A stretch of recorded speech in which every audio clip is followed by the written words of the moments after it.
اچھا جی وہ بندے کون تھے؟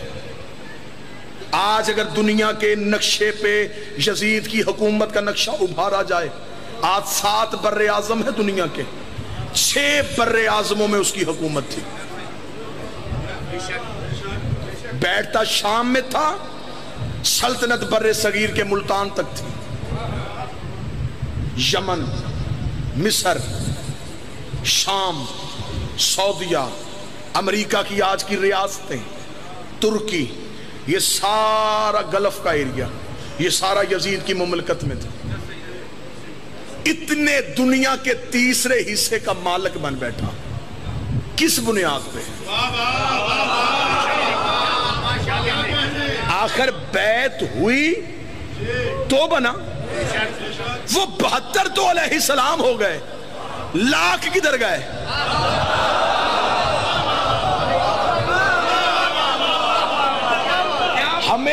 ہمیں جانا ہے ان لاکھوں کے پیچھے، وہ لاکھوں کدھر گئے؟ انہوں نے حسین کی بیعت نہیں کی، اس کا مطلب یزید کا ساتھ دیا۔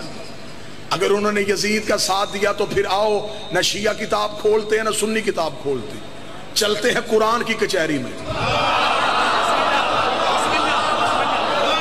قرآن سے جا کے پوچھتے ہیں، اے اللہ کی مقدس ترین کتاب، ان لوگوں نے بھول چوک غلطی سے جیسے تیسے بھی کی، انہوں نے یزید کی بیعت کر لی، اب بتا ان کے اسلام کے بارے میں تیرا کیا حکم ہے؟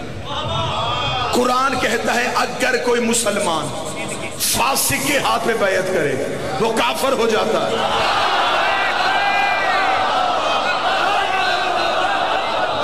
یہ میرا فتویٰ تو ہے ہی نہیں کہ میں واپس لے لوں، حکم اللہ کیا ہے؟ کھولو سورہ مومنون۔ اگر مسلمان فاسق کے ہاتھ پہ بیعت کرے وہ کافر ہو۔ یزید سے بڑا فاسق کوئی تھا نہیں۔ اس دور کے مسلمانوں نے کر لی یزید کے ہاتھ پہ بیعت، اسلام کے اعتبار سے ہو گئے کافر۔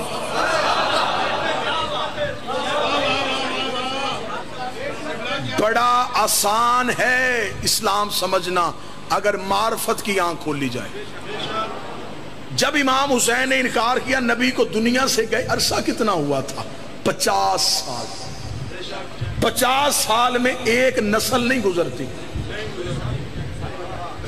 اس کا مطلب جو نبی کے دور میں جوان تھا حسین کے دور میں بوڑھا تھا۔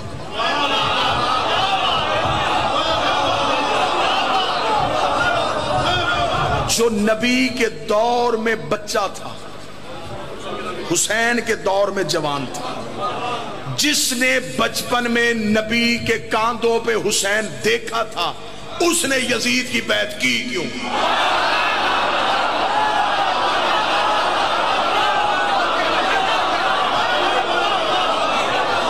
سوال یہ نہیں پیدا ہوتا کہ جب سارے مسلمانوں نے بیعت کرنی تھی تو حسین نے کیوں کی نہیں کی، سوال یہ پیدا ہوتا ہے جب حسین نے نہیں کی سب نے کیوں کی؟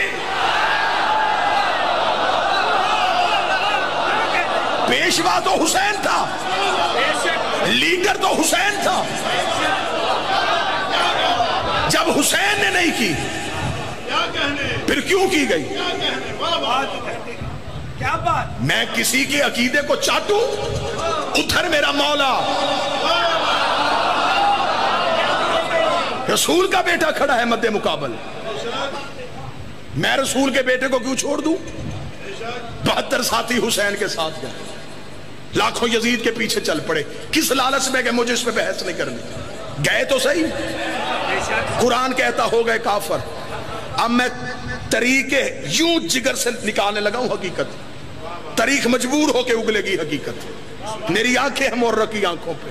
قرآن کہتا ہے، جنہوں نے توجہ میری طرف کرنا، یار خدا کا واسطہ چھوڑ دے، حسین کا واسطے سے بند کر دے، جب انہوں نے یزید کی ہاتھ میں بیعت کی قرآن کے اعتبار سے وہ ہو گئے کافر۔ اب قرآن سے پوچھ یہ دوبارہ مسلمان کیسے ہوں گے؟ قرآن کہتا ہے ایک ہی طریقہ ہے، اب یہ آئیں گے دوبارہ پھر کسی معصوم کے پاس، سن کے بولنا، یہ کریں گے اس کے ہاتھ پہ بیعت، پچھلے گناہ کی مانگیں گے معافی، اس بیعت کو کہیں گے تجدید بیعت، ٹوٹی ہوئی بیعت کا دوبارہ ہونا، پہلے ہوئی تھی ٹوٹ گئی تھی، اب دوبارہ ہوئی۔ اب مسلمانوں کے پاس ایک ہی رستہ بچتا تھا، تجدید بیعت کا، ورنہ قرآن کے اعتبار سے یہ کافر ہو گئے تھے۔ انہیں آنا تھا حسین کے پاس، حسین مدینے سے چلے گئے کہ شاید کوئی شرمندگی میں مدینے نہ آ رہا، حسین مکے انتظار کرتے رہے، مکے بھی کوئی نہ آیا۔ حسین کربلا پہنچ گئے، وہاں بھی کوئی نہ آیا۔ حسین 10 محرم کو سو گیا، وہاں بھی کوئی نہ پہنچا۔ اگلی حجت بن گئی سجاد، سجاد چلا گیا شام، وہاں بیٹھ گیا قید خانے میں۔ اب مولوی کے سر پہ قرآن رکھ کے پوچھ، وہ 2 سال امت کافر رہی ہے یا مسلمان رہی ہے؟